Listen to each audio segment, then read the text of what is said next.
Every few years, we're told the same story, that regional Australia has finally cracked the code, that young people are fleeing the cities, that work from home has changed everything, and the country towns are the future of housing and lifestyle in Australia. But when you strip away the headlines and look at the data, a very, very different picture emerges. Yes, some regional markets have done extraordinarily well, but many small towns are quietly aging, shrinking, and losing exactly the people that they need the most, those in their prime working and family forming years. Welcome to Demographics Decoded, the show where we unveil the trends shaping your future. I'm Michael Yardney, and joined as always by leading demographer Simon Kuestenmacher, and together each week we dig beneath the data to uncover the trends that are shaping our future, the economies, our communities, the future prosperity, but more importantly, what that means for your business, your investments, and your future prosperity. So today, Simon and I will unpack what's really happening in regional Australia, where the so-called boom was real and where it's a statistical illusion, and which regional areas are likely to build sustainable futures, and some of them, those that are living on borrowed time. So if you care about property, population growth, labour markets, or where Australia's next opportunities will really come from, our conversation today is one you're not going to want to miss. Simon, regional Australia is something that's interesting a lot of people. And rightly so. It is what is still probably the most common way that we think about Australia in terms of stereotypes. We think about regional or remote Australia. That is the picture that most people around the world have when they think about Australia. It is, of course, where a minority of Australians live. We're very much a city-dwelling country, so it captures the imagination of the country. But quite often we overtell any kind of regional revival sort of narrative. Yeah. Well, we find out a lot each time the census comes out, and the 2021 census created a bit of talk about regional Australia. Some commentators suggested it finally cracked its young people problem. From a demographic point of view, what really is happening in regional Australia? So the 21 census was, of course, held in August of 2021. So we are talking prime pandemic years here. Yes. And what happened in the pandemic is that our big cities were locked down and were rather unattractive places to go to. And what you always see in a regional setting, which is not unique to Australia at all, is that people, once they finish high school, which they complete in regional Australia, they flee the regions to go to the big cities. That's because they have the universities there. That's because you have deeper dating or deeper labor pools there, bigger opportunities there. Plus, of course, you want simply to have this adventure where you want to free yourself from your parental home and you want to start your own life. So it's quite natural to leave this. So we see from a data perspective, we see this big drop off the population. So there's lots of 18-year-olds in the region, and then you have very few 19-year-olds because people leave. And that population drop of the late teenagers, that didn't occur during the pandemic years, simply because the young people of regional Victoria, regional New South Wales, regional Queensland, they figured there is no point in moving into a more expensive and then, of course, locked down capital city. I rather stay put. And there was a smart choice, a wise choice at the time. But we saw this trend reverse once the borders were opened, once the lockdowns were a thing of the past. Then the young people reverted back to their, if you will, natural inclination to leave regional Australia. So you could say that the 21 census did create a bit of an illusion of the regional boom. Yes, some people moved to the regions, but they didn't move to all of the regions. They moved to regional towns that are in what I would consider commutable distance to the big CBDs. And these are the towns that really boomed. Yeah, and so really it was a lack of people leaving the regions rather than people moving to the regions that created this population blossoming in regional Victoria. So, as I said, some of the commentary at the time was obviously wrong. But if you look more recently now, because it's been a few years since the census, there is not another new set of data at that depth. But what does your demographic data show? What's the profile of regional Australia looking like now compared to the capital cities? Yeah, so in very broad brush strokes, regional city has more or less the same amount of kids than a than a capital city. Then it has fewer people of working age in their 20s, 30s, even mid 40s. So you have this big gap there. And then in the regional town, you have heaps more people of retirement age. So that means you need to service a larger retirement cohort with a smaller workforce. And that can create certain kind of problems. And that's when a really small town, so we're not talking about a regional city with 20, 30,000 people. We're talking about the settlements of a couple of thousands of people. And when these settlements age, the aging population moves to the regional hub. So you move from a Motoa to a Horsham in Victoria because you have some sort of healthcare available in Horsham. And so then you have this regional hub.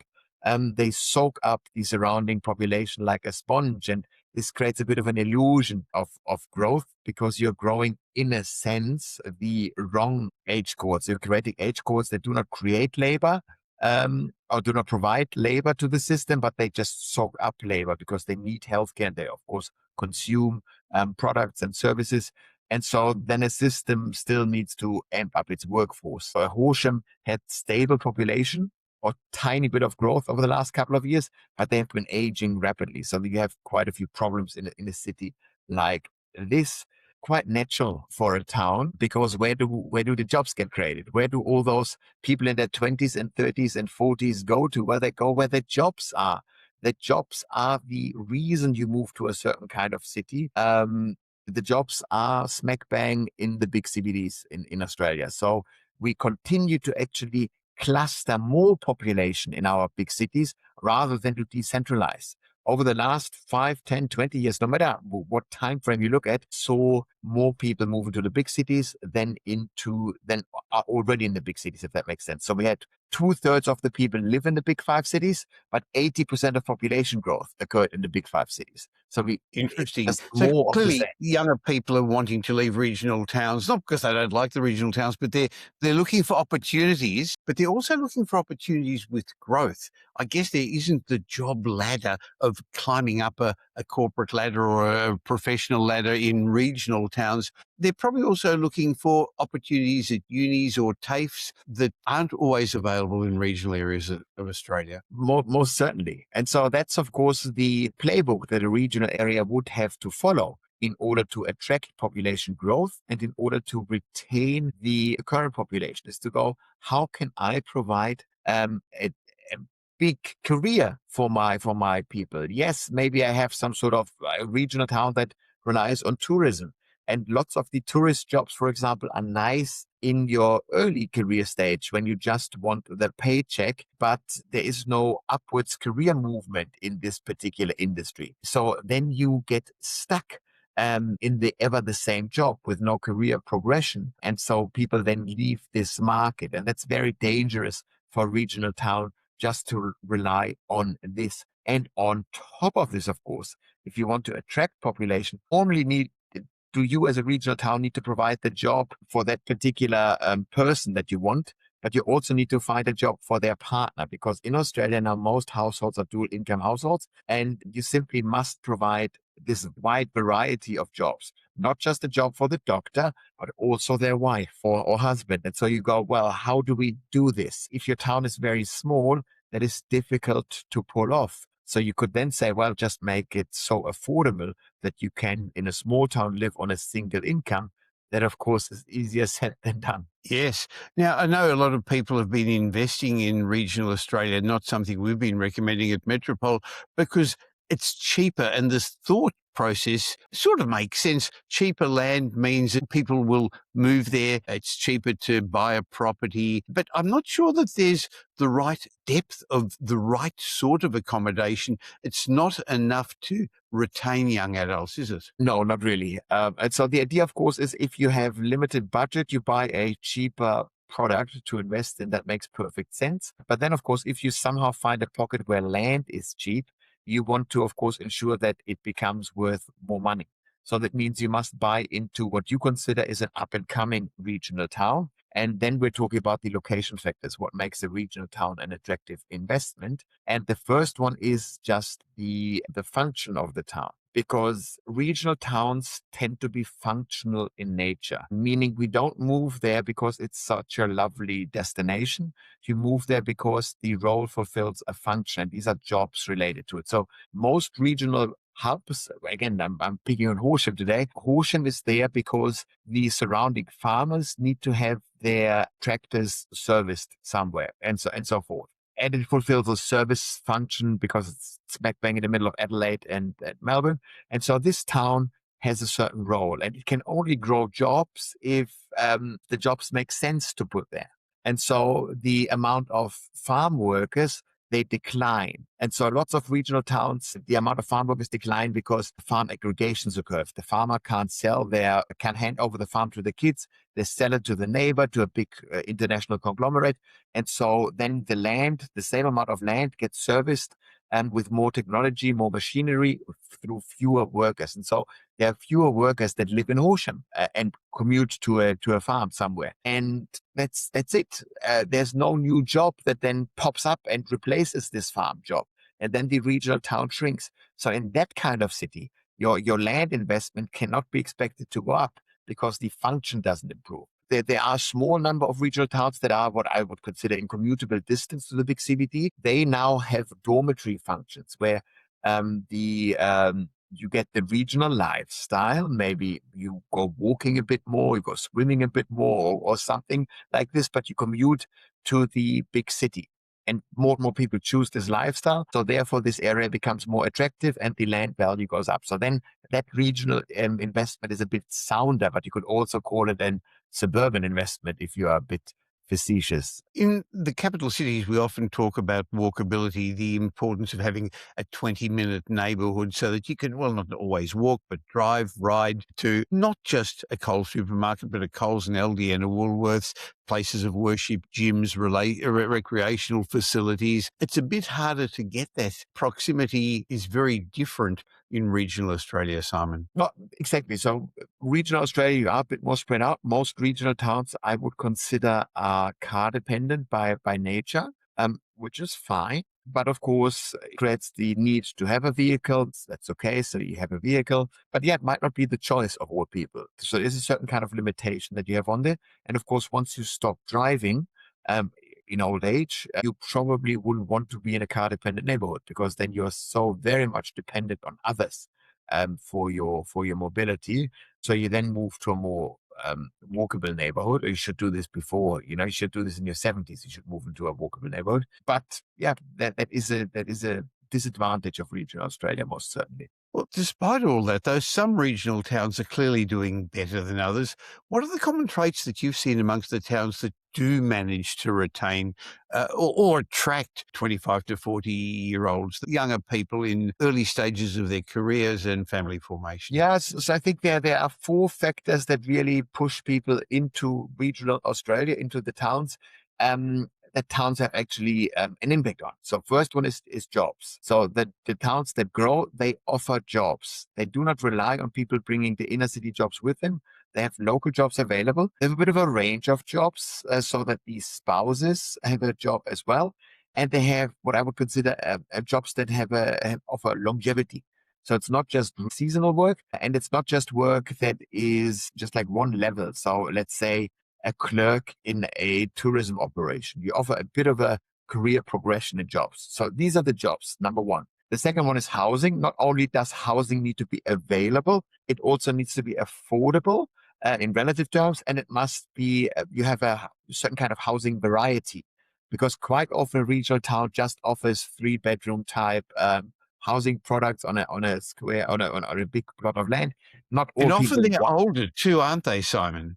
The Yes, accommodation there is old. traditionally, quite often this is older stock that needs a bit of attention, and maybe you don't want that. Maybe you are younger and you want less work. You want this more self-reliant or self-managing stock that you don't need to spend all your time mowing the lawn and so forth, especially on a rental. And so some regional towns have more of that. Also, if you, of course, the town wants to attract, let's say, an aged care worker who is maybe single, who comes there as a single person, they want a 1-bedroom apartment. They don't want a big house. They want to have the cheapest accommodation possible. So Housing is an issue. The other one is services. Everyone wants the basics of education, health, and retail services provided that they need at their stage of the life cycle. And of course, connectivity is important. If your town is hyper remote, how do you get out of this town, in of this town? How expensive is the getting in and out? How frequent is the getting in and out? Then just the general joy of transport, like what does the road network look like? And of course, we also talk about digital connectivity. There's still some regional towns where digital connectivity is less than optimal. Maybe a Starlink thing can fix this for free and you don't rely on this then. But overall, this all fixed falls into the connectivity button. So these are the four things that towns have control over. And of course, towns are also impacted by what I would call the amenities. So what does your climate look like? How lovely is the nature around you? Are there other disadvantages of the location that you might be facing? And of course, what kind of risks do you see in your town? Is it exposed to fires, to floods, to something like this? Lismore, for example, would be struggling right now because you've been Yes. exposed to so many disadvantageous events that you'd go, that's hard to settle people there at scale again. And of course, you'd also, Lismore, for example, might be uninsurable for all intents and purposes. Well, you mentioned insurance a moment ago. Clearly, over our recent summer, we've had fires and storms from both sides. And there are going to be areas that are going to be more and more affected by climate change that are going to become uninsurable in the future. I don't think that's been recognised enough yet, Simon. So if you can't insure, the banks aren't going to lend you money against your property. And if you were to want to sell it, it would be really hard to find somebody who wants to buy it. So be careful about climate risks. Yeah. Oh, and this is just a bit of a tiny technical note. If you buy property in an area that might be in a fire zone, lots and lots of the local government areas have wonderful bushfire risk maps. Have a look at those things. It is Yeah, absolutely bonkers how a house that is 100 meters away has super low risk of bushfires, and then you have super high risks of bushfires. Just 100 meters can make all the difference. So you must have a look at your local government area, look at bushfire maps. This is worth a Google before making a purchasing decision. Absolutely worth it. that's a great idea, Simon. People don't just move to places, they move to the whole system, and especially younger people and where they want to stay. So they're looking for the environment that's going to support their lifestyle stage. They look where there's going to be family, but social life. They're looking for events, sports, social infrastructure, community belonging in many ways. So as we are saying, some towns are able to provide that better than others. From an investment perspective, I see a lot of Australians getting it wrong, though, Simon, because they think of regional Australia as a single property No, market.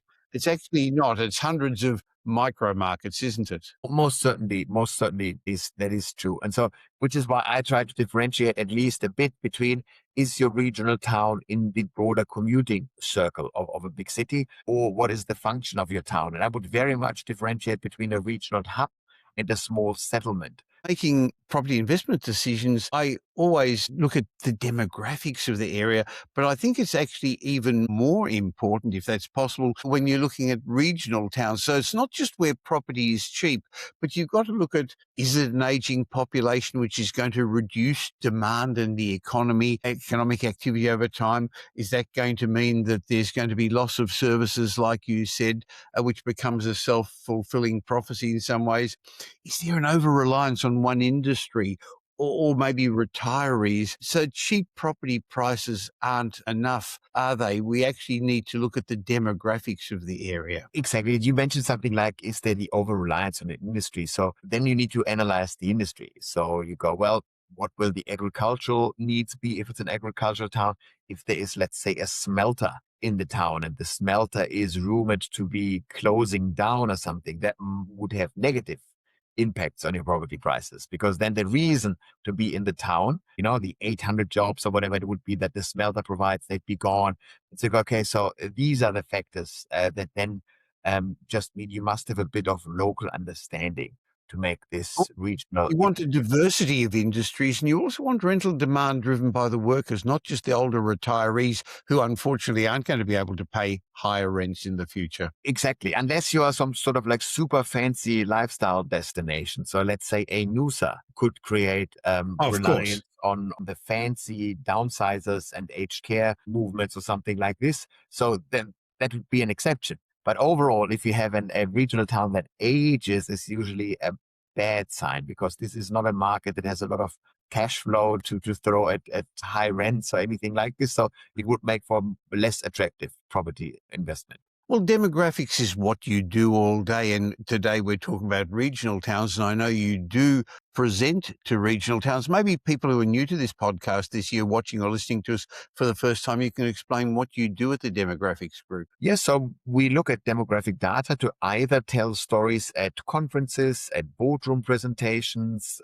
about what the industry or the town, the region in question faces demographically speaking, and what this means for the future of this business, of this industry, or we do consulting work on this issue. So when I do speak at regional locations, quite often it's a local government area, sometimes it's a regional business, then we do look exactly at this. You look at the regional demographics and we just see how diversified is it, what does the future likely hold for this region? And it's funny because you need a level of data insight to understand this, but quite often the regional decisions from within would be colored by people's emotions about the town, because they tend to be very invested into this town. And so they might sometimes be blind to a certain number of weak spots that your regional town has, and they might overemphasize the attractiveness of this town for, let's say, the average property investor or for a newcomer who isn't as familiar with the town. And so what we try to help with the demographics group and to those kind of customers of ours is to lift their view away from themselves and show them the broader perspective on their town through the demographic lens. Well, at the Metropole Property Group, my company, we help our clients safely grow, protect and pass on their wealth to future generations through property. Demographics is an important part of why some areas are going to outperform others. So we look at demographics, but a whole lot more. But we don't sell property, and we have a holistic approach. So we start off with a strategic plan and then help our clients implement that plan. We're much more than just another buyer's agent. We start by putting a plan together and, as I say, helping them get choices in life through financial freedom.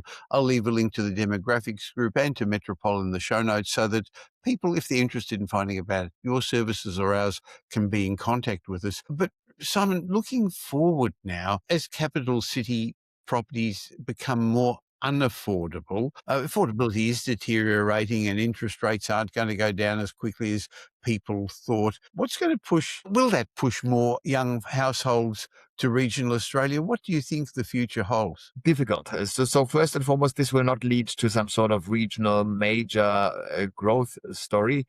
Young people will want to find housing. They will want to find affordable housing. That's the main game for the millennial families. Remember, the main demographic story for the next 10 years is millennials in their 30s starting to make babies. And that then means they can't live in their inner city apartments anymore, and they need to move to wherever they find affordable family-sized housing.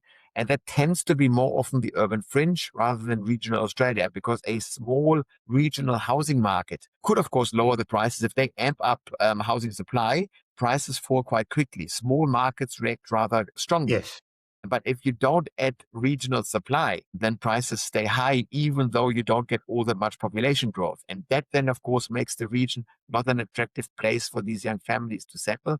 And these young families instead will go on to the newly formed settlements on the urban fringe, and where we're building the cheapest form of available housing. I agree with that. I think families, young families, are also going to want to stay in commuting distance to their families, their parents, cousins. So regional Australia, while it definitely has some attractions, is not going to drive a lot of young families moving there. So clearly regional Australia, as we say, is very diverse. There's not one regional Australia. And in summary, some towns will do better than others moving forward. So I'd be very, very careful. If you had to summarize it simply, what do you think is going to determine which regional towns will thrive over the next couple of decades and which won't? The cheat code is if your town is within a 2-hour drive time radius of one of the major CBDs, your town will be doing well because you'll get the extreme commuters. You get families that settle there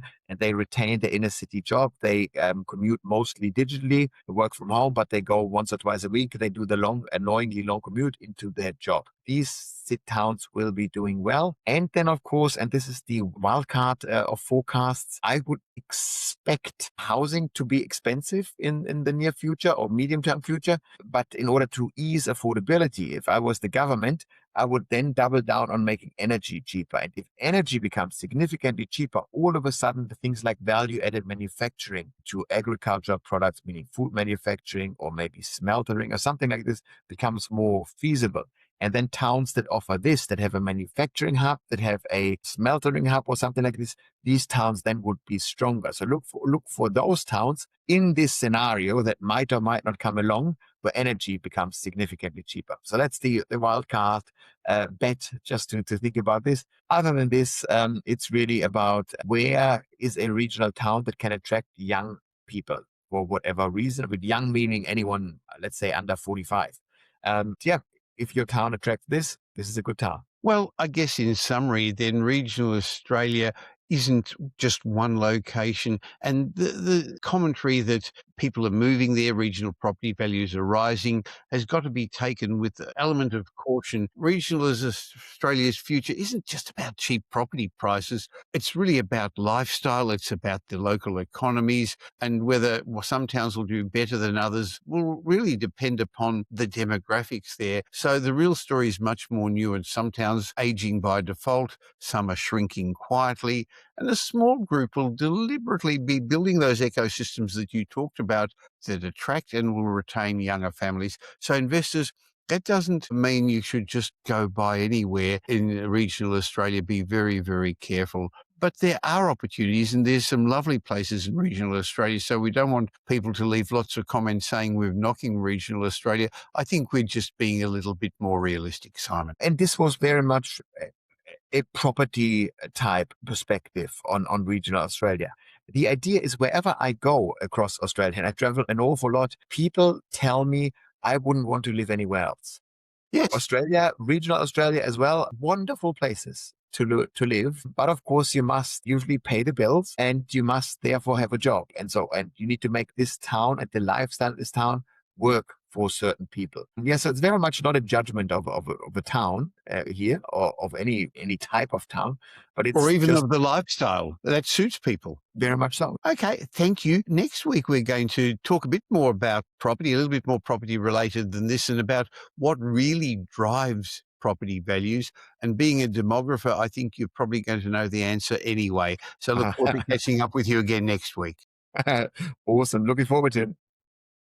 This Demographics Decoded podcast has been brought to you by Metropole Property Strategists. We provide a complete range of services to help our clients safely create intergenerational wealth through strategic property and wealth advice. If you're looking to buy an investment property or your next home, why not have a discovery chat with one of our wealth strategists? Just go to metropole.com.au and explore your options. You'll find we're much more than just another buyer's agent. We provide a complete range of services, including property advisory, wealth advisory, home buying, buyer's agency, property management, renovations, and development management services. The team at Metropole will help you with frameworks that I've fine-tuned over 5 decades, and we've been helping clients with for well over 25 years. We're big enough to tip the scales in your favour, but still small enough to care. In between these Demographics Decoded shows, you can follow me on social media, and I suggest you also follow Simon Kuestenmacher. You'll find him regularly posting on all social media platforms. And thanks for spending the last little while with Simon and me. I hope you got some benefit from the show. And if you did, and you know somebody who may also benefit, please tell them about Demographics Decoded. There's a share button on every podcast app. I hope you're going to be doing them a favour, and you're definitely going to be doing us a favour, helping us in our quest to make as many people as possible aware of the demographic changes that are going to be shaping their future. And of course, if you don't currently subscribe, we'd love you to. And of course, any of the information that we've been sharing with you is general information because we don't know your specific circumstances.